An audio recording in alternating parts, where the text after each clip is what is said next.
China continues to rely on its connections with dozens of U.S. universities to collect what it deems is sensitive information in a collaborative effort to build up its military modernization, a report found this week. A report released Thursday by the Foundation for Defense of Democracies think tank found that China is using its existing relationships with U.S. universities to collect information and technological know-how to achieve Chinese military dominance.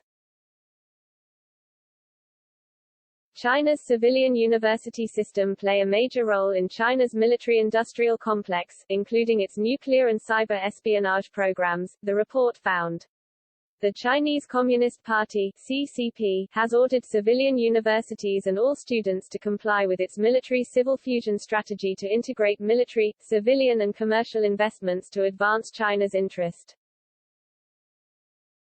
The report found that there are 34 U.S. universities that continue to work with Confucius Institutes, which are CCP-sponsored programs intended to promote educational and cultural ties worldwide.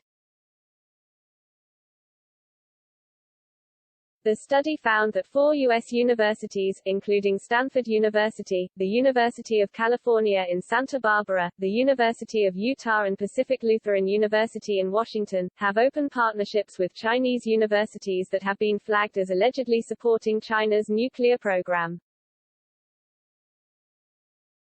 A spokesman for the University of Utah said it would be ending its partnership with the Confucius Institute in June 2023 when their contract is set to terminate. But added, "We haven't had any concerns about the U's Institute being a hub for espionage or propaganda."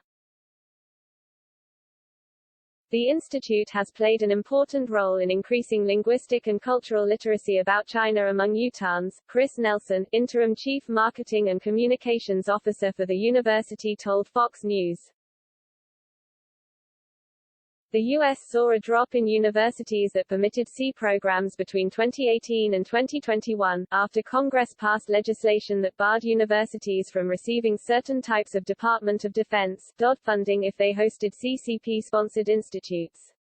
The legislative change prompted the closure of 79 C programs. C programs are not illegal and the universities that continue to work with their sister programs are able to do so because they were not impacted by the DoD funding cuts. But Craig Singleton, author of the report, argued there needs to be additional safeguards in place to protect information that the U.S. does not classify as sensitive. Not all academic collaboration with China carries risk, but Confucius Institutes do much more than simply provide language training, Singleton told Fox News.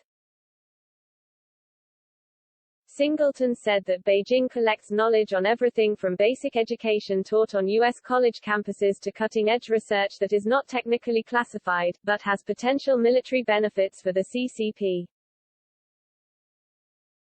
China is keen to exploit cleavages in our defenses to acquire information it considers sensitive, and treating this issue as a pure law enforcement matter only plays to China's strategy, Singleton said. Because doing so does not account for China's passive collection of information in support of its military aims. Singleton pointed to findings in his report that revealed professors and students under the C program have been caught engaging in illicit activity once in the U.S. The threat is not theoretical, Singleton told Fox News. Chances are that we have only uncovered a small fraction of such criminal activity.